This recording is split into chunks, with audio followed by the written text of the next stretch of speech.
नमस्कार, रिवर 24 के ताज़ा तरीन अंक के साथ मैं शैलेंद्र। सबसे पहले प्रमुख खबरें। रमज़ान के पाक महीने में 22 ईदगाहों में अता की जाएगी जुमे की नमाज। मुकदमा वापस लेने आदतन अपराधी ने युवती के साथ की मारपीट। संजय गांधी अस्पताल के आईसीयू में शॉर्ट सर्किट से लगी आग, धुआं फैलने से मचा हड़कंप। और प्रशासन की बड़ी कार्रवाई, 80 वर्ष से रह रहे 50 परिवारों के घरों पर चला बुलडोजर।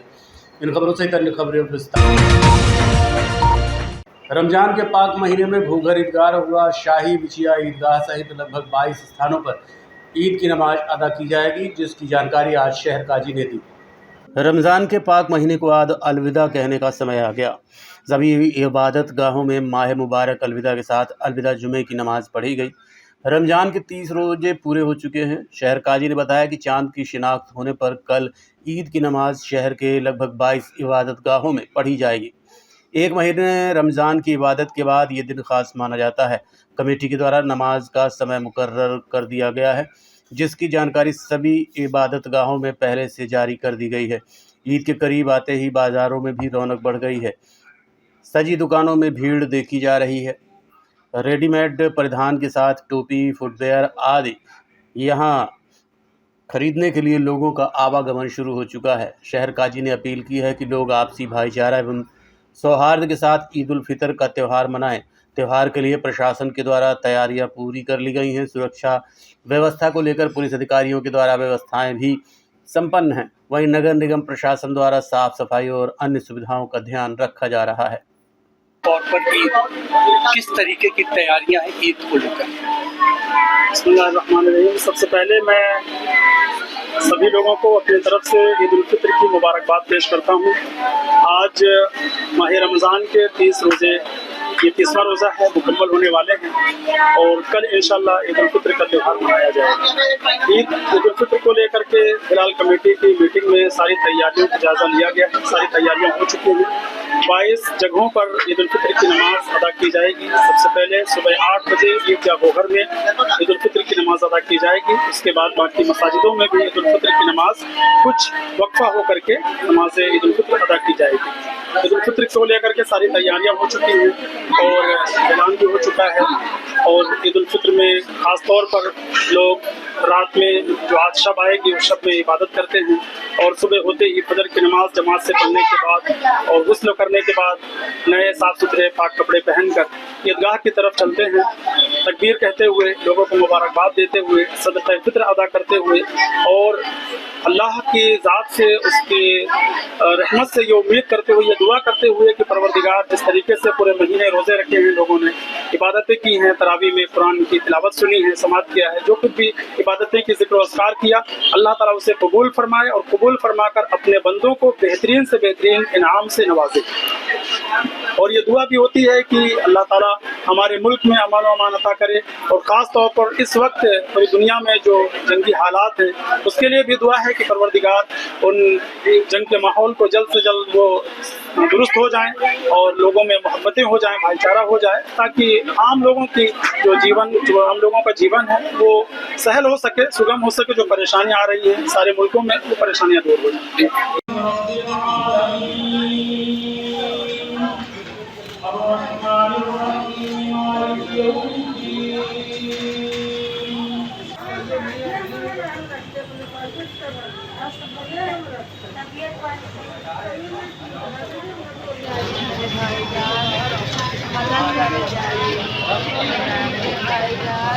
अल्लाह ताला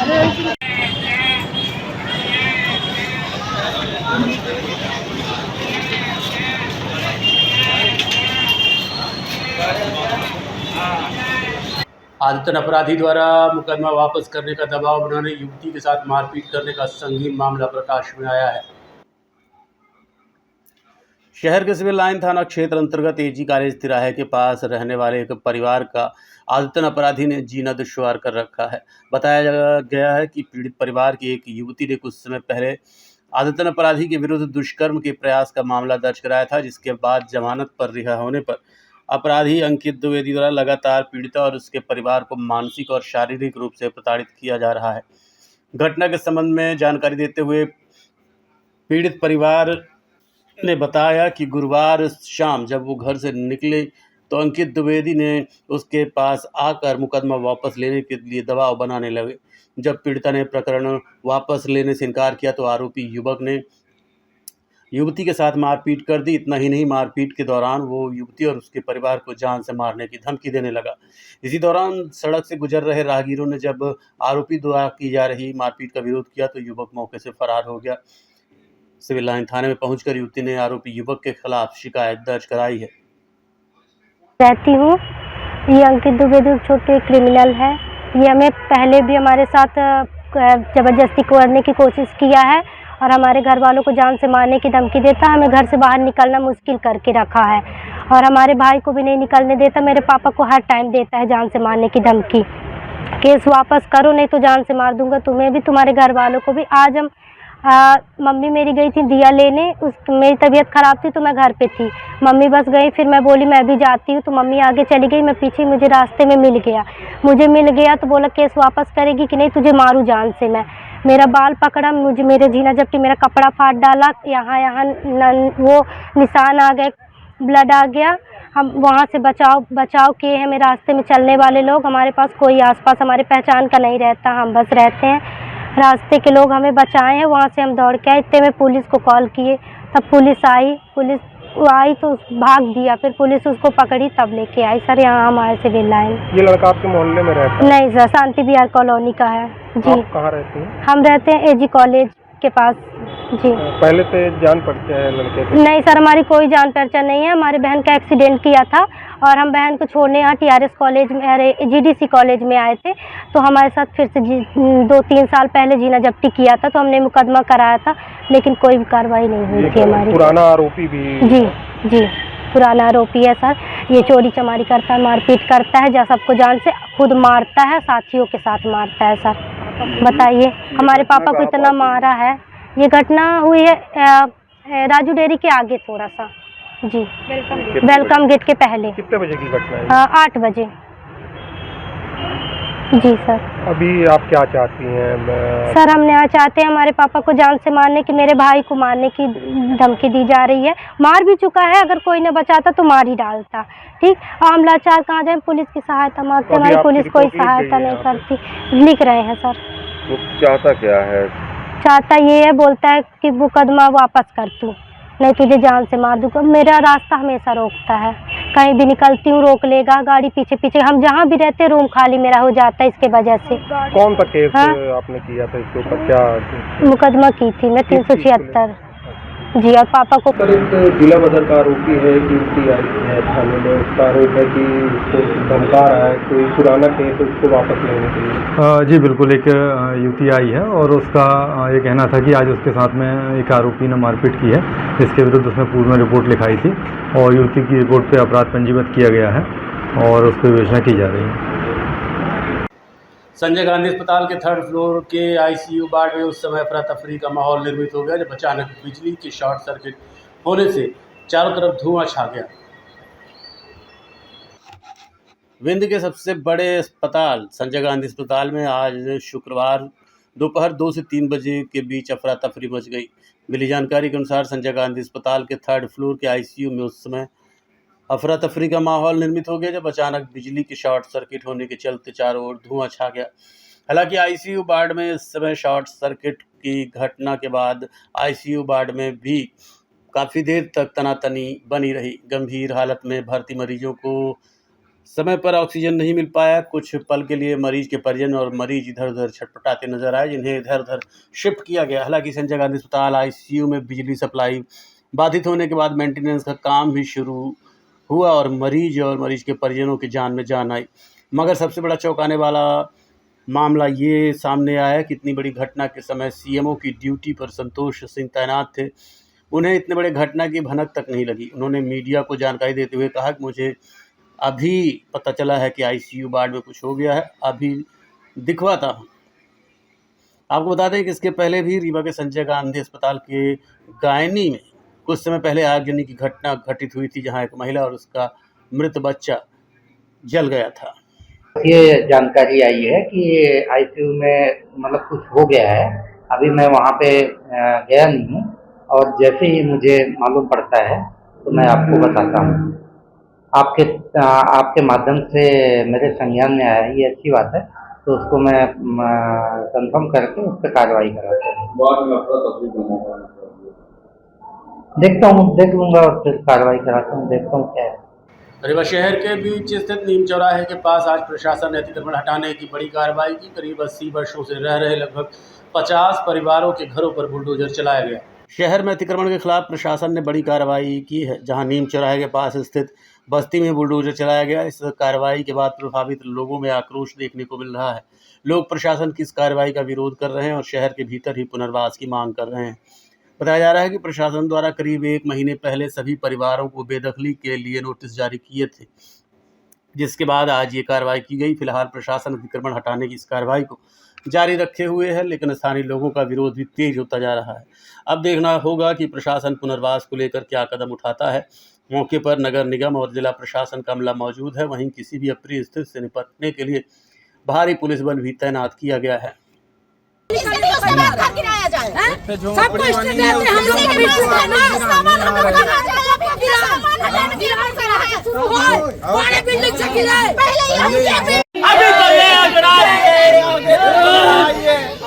आज अपनी आकत ताकत दिखाएगा, सब दिखाएंगे सब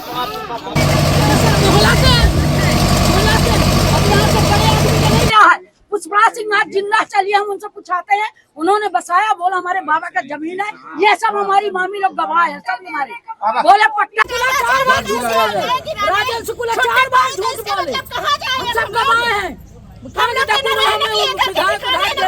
आदमी कहाँ जाएगा, सब जानते हैं।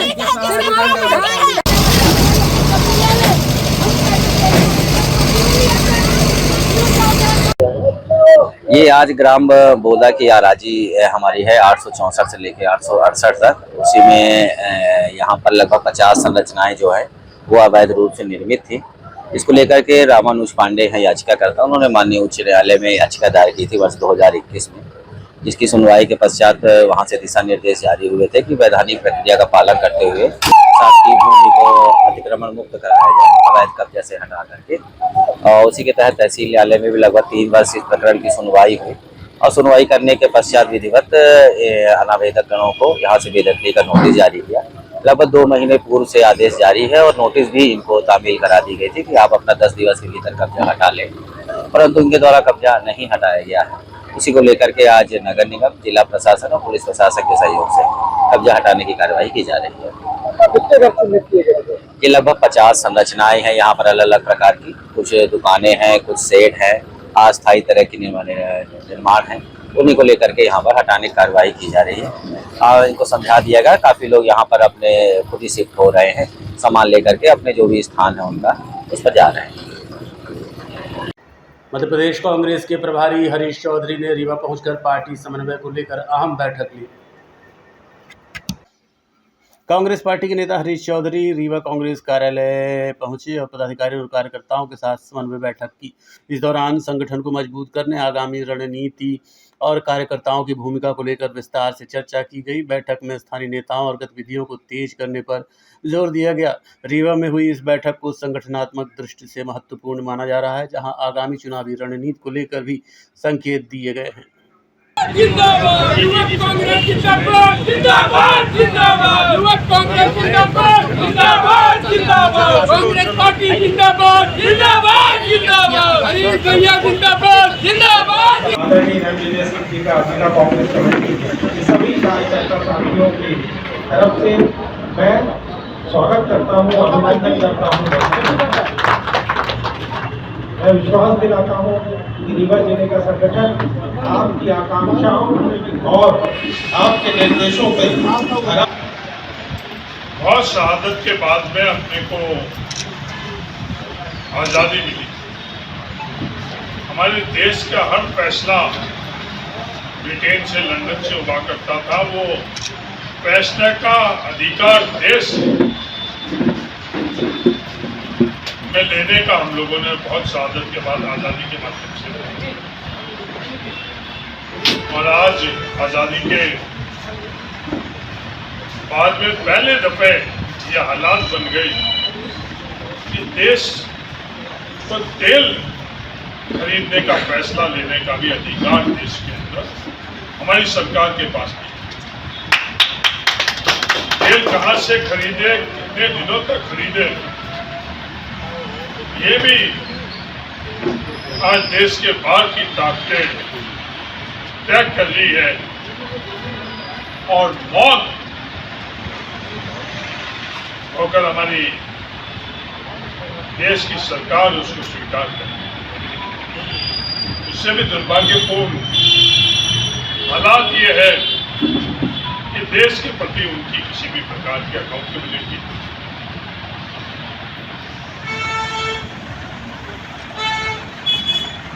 ये हालात क्यों बने? ये हालात जो हम लोगों का कांग्रेस कार्यकर्ता के नाते हम लोगों को जो करना था उसमें कहीं ना कहीं कमी आने के कारण आज ये देश में हालात। देखते रहिए Rewa 24 news city cable network. मिलते हैं छोटे से ब्रेक के बाद। शर्मा की दुल्हन जब ब्याह के आई, संगरीबा ज्वेलर्स का हार ले आई। छा गया नाम शर्मा इनका गहना, हाय रे शर्मा इनका गहना, हाय रे शर्मा इनका गहना। शर्मा ने बहन का ब्याह रचाया, रीवा ज्वेलर्स का सेट फिर से ले आया। बन गया वो मिसरा इनका गहना, हाय रे मिसरा इनका गहना, हाय रे मिसरा इनका गहना। मिसरा इनका बेटा अफसर बन गया, पत्नी के गले में आईना चमक गया। बन गया वो अफसरा इनका गहना, हाय रे अफसरा इनका गहना, हाय रे अफसरा इनका गहना। शर्मा इनकी बिटिया डोली चढ़ गई, हार पे डायमंड की रोशनी जग गई। बन गया नई बहुरा इनका गहना, हाय रे बहुरा इनका गहना। रीवा से लेकर भिंड तक छाया, हर शादी में रीवा ज्वेलर्स का नाम आया। पीढ़ी दर पीढ़ी विश्वास से जगाया, रीवा ज्वेलर्स ने हिस्सा निभाया। कोई ब्याह कराए या न कराए, हाय पर गहना बनाए तो रीवा ज्वेलर्स से बनाए।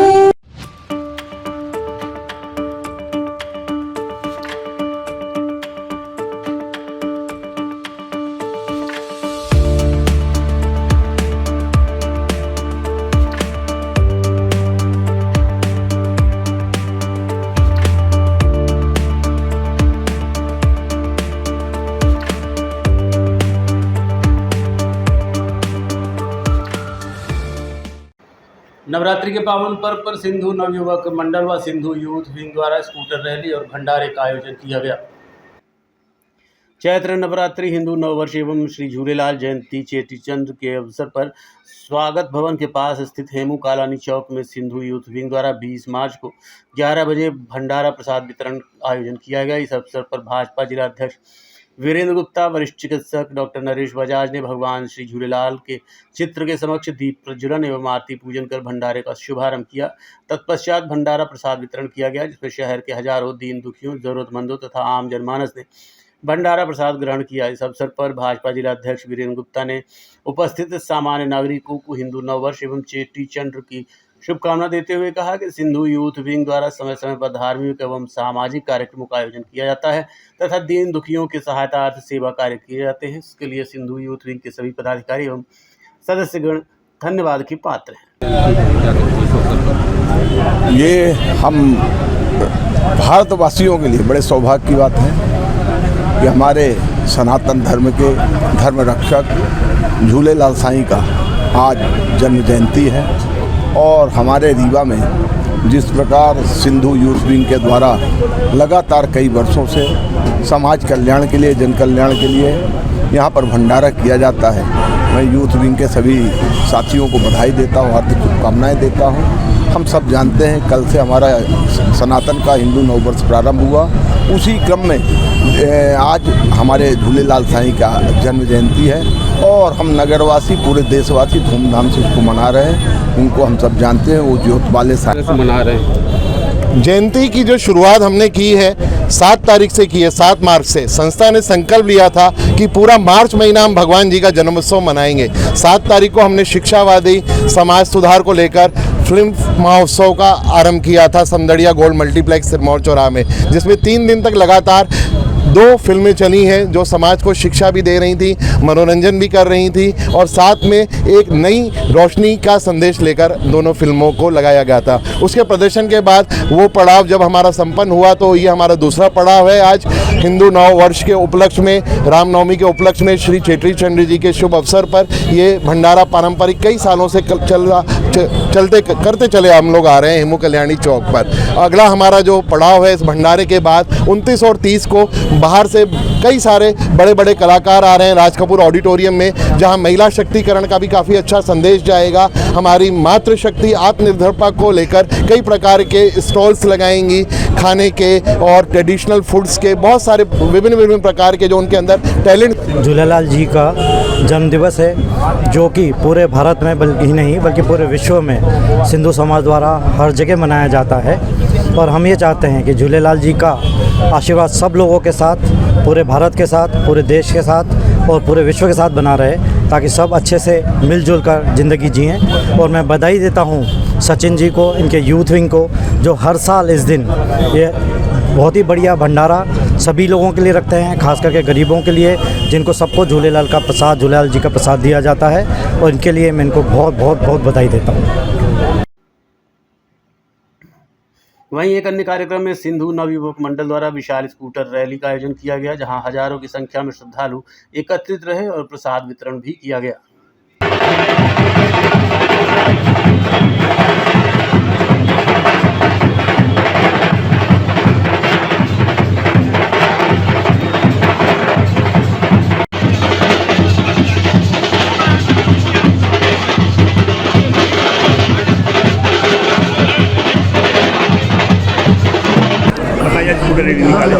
जैसा कि आपको अभी हमारे शंकर भाई ने बताया स्कूटर रैली के बारे में, हर वर्ष पिछले 31 वर्षों से ये झूलेलाल जयंती के उपलक्ष्य में स्कूटर रैली निकलती है। और पूरे देश में, प्रदेश में सिंधी समाज झूलेलाल जयंती बड़े उत्साह से मनाता है, क्योंकि ये हम लोगों के मेन मुख्य सिंधी समाज के इष्ट देवता हैं।